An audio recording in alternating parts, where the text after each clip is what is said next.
আসসালামু আলাইকুম। Hello everyone, Shiuli's family থেকে আপনাদের শিউলি আপু আবারও চলে আসছি অনেক দিন পর একটা ভিডিও নিয়ে।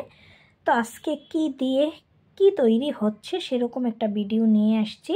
তো আপনারা প্রথমে লাইক দিয়ে ভিডিওটা দেখা শুরু করে দিন, আর সবাই প্লিজ একটু ফুল ওয়াচ করে দিবেন, কেউ টেনে ভিডিওটা দেখবেন না। তো ফুল প্রসেসে চলে যাব, কি কি লাগতেছে আর কিভাবে রেডি করতেছি।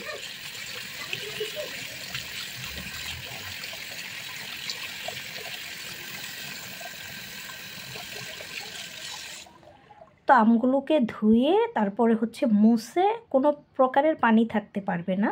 আর এখন একটা পিলারের সাহায্যে আমি আমগুলোকে সিলে নেব। গলার অবস্থা এখনও ভালো হচ্ছে না, জানি না। তো এই তো আস্তে আস্তে করে আমগুলোকে সিলে ফেলছি। বেশি করে রেডি করব না, অল্প করে রেডি করব আর কি। পরে আমি যখন আবার গ্রামে যাব তখন বেশি করে রেডি করে আনবো রৌদ্র দিয়ে। আর এখন ছেলেরা খাবে, আমি অল্প করেই রেডি করতেছি। তো আম সিলা শেষ, এখন আমগুলোকে এই যে এভাবে স্লাইস করে কাটতে হবে। তো আমি এখন কেটে নিব আর কি। এই যে দেখতে পাচ্ছেন আমগুলো কাটা হয়ে গেছে, অফ ক্যামেরায় আমগুলোকে কেটে নিছি। তো এখানে যেহেতু স্ট্যান্ড ছিল না, এক হাতে কাটা সম্ভব হচ্ছে না, তাই আমি ক্যামেরাটা রেখেই এই যে দেখেন এরকম পিস পিস পিস পিস করে নিয়ে নিলাম আর কি কেটে। তো আমটা কিন্তু দেখতে মাশাআল্লাহ খুব সুন্দর লাগতেছে, দেখতেই পাচ্ছেন। এখন যেটা করতে হবে, আমি একটা বাটিতে সবগুলো আম নিয়ে নিব। এই তো সবগুলো টুকরো নিয়ে নিলাম। আর এখন এখানে দিয়ে দিব আমি পরিমাণ মতো চিনি। একেবারে বেশি মিষ্টিও করে ফেলবো না, আবার একেবারে কমও দিব না। যতটুকু চিনি দিলে আমার পারফেক্ট স্বাদটুকু আসবে সেইটুকু চিনি দিয়ে দিলাম। আর এখন এখানে দিয়ে দিব ভিনেগার। কোনো প্রকারের পানি দেওয়া যাবে না।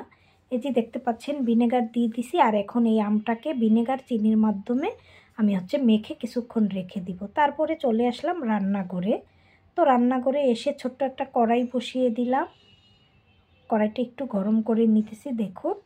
তারপরে আমি এখানে এই যে আমের টুকরোগুলো আছে, সেই আমের টুকরোগুলোকে এখানে ঢেলে দিলাম। তো ঢেলে দিয়ে এখন এই পাশে জাল হইতে থাকুক, আস্তে আস্তে নাড়াচাড়া করব। আর অন্য চুলায় আবার আমি একটু কাজের জন্য চলে যাব আর কি। তো আমটা আস্তে আস্তে বলক চলে আসবে। আর একটু ভিনেগার দিয়ে দিলাম, মনে হচ্ছিল আর একটু লাগবে আর কি।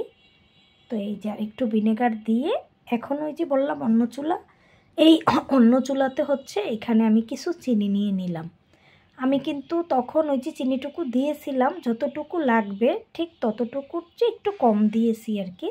আবার যে পরিমাণ লাগবে সেটুকু দিলেও হবে। আর এখন সামান্য একটু চিনি নিয়ে নিছি। তো এই চিনিটাকে আমার একটু জাল করে ক্যারামেল করে নিতে হবে। এই দেখুন অল্প সময়ের মধ্যে কিন্তু ক্যারামেল হয়ে যাবে। আর খেয়ালই ছিল না চুলাটা কমানোর জন্য, তাই এই যে ক্যারামেল হয়ে গেছে। এখন ওই আম যেই চুলায় বসানো কড়াইতে, সেই চুলায় আমের ভিতরে এই ক্যারামেলটাকে আমি ঢেলে দিব। এই যে দেখতে পাচ্ছেন আমের মধ্যে ক্যারামেলটা ঢেলে দিলাম।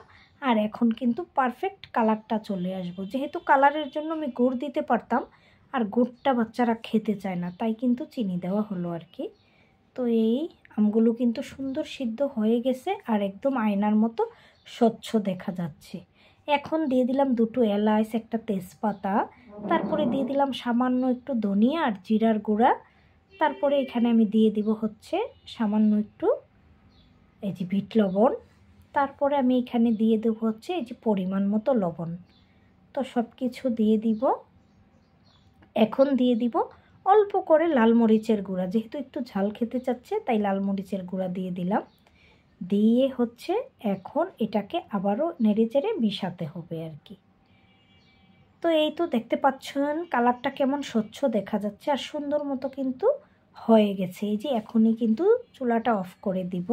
আর এত সুন্দর একটা ঘ্রাণ আসতেছে। এই তো নামিয়ে নিলাম, ঝটপট করে রেডি হয়ে গেল, কাচের মতো স্বচ্ছ, দেখতেই পাচ্ছেন। আমের চাটনি বলেন, আচার বলেন, আর যাই বলেন। আর এইটা দিয়ে রে ভাই পরোটা আর পোলাও খেতে এতটা মজা হয়, বিশেষ করে পরোটাটা খেতে বেশি মজা হয়। তো কার কার আজকের এই ভিডিওটা ভালো লাগছে কমেন্ট করে জানাতে পারেন। আপনারাও এরকম রেসিপি অল্প আম দিয়ে রেডি করে খেয়ে দেখবেন, আসলেই খুব সুস্বাদু। তো সবাই সুস্থ ও সুন্দর থাকুন, শিউলিস ফ্যামিলির সাথেই থাকুন, বেশি বেশি লাইক কমেন্ট শেয়ার দিন। আসসালামু আলাইকুম, আল্লাহ হাফেজ।